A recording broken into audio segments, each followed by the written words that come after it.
It was not something you ever get the opportunity to do outside of, being in the military. Michael Wilkerson. I'm a contracts manager for FN. I negotiate and manage the individual weapon system contracts that we have here at FN. Can you tell us a little bit about why you joined the Marine Corps? Sure. Service and patriotism was always a big part of my family growing up.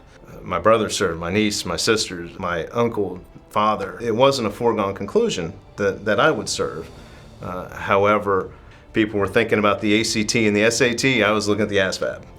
And so I had no backup plan. I knew where I was going and what I wanted to do, and that was to serve as a Marine. I got to take part in what's called a Combat Service Support Detachment, which is basically a fancy way of saying we're going to pluck people from different units all over the base so we can make one unit that didn't exist before now.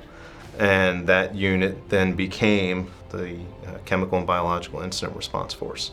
One of my favorite memories was getting to go through the live nerve agent chamber, where we got the opportunity to identify different live nerve agents and then decontaminate them and go through that whole process. It was not something you ever get the opportunity to do outside of being in the military. We were all learning. We were all developing.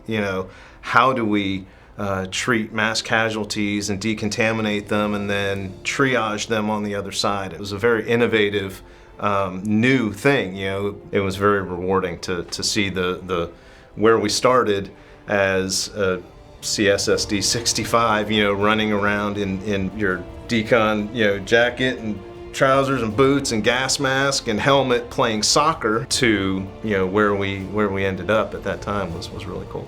It was really cool.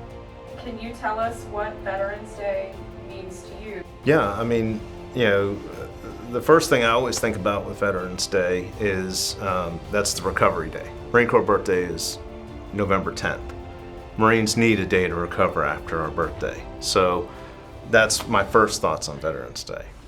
But seriously though, it's tough for me to say, being a veteran myself, it's an opportunity for us to take a second to not just remember like we do on Memorial Day, but to thank and appreciate the sacrifice that so many military families and military members go through to perform their service.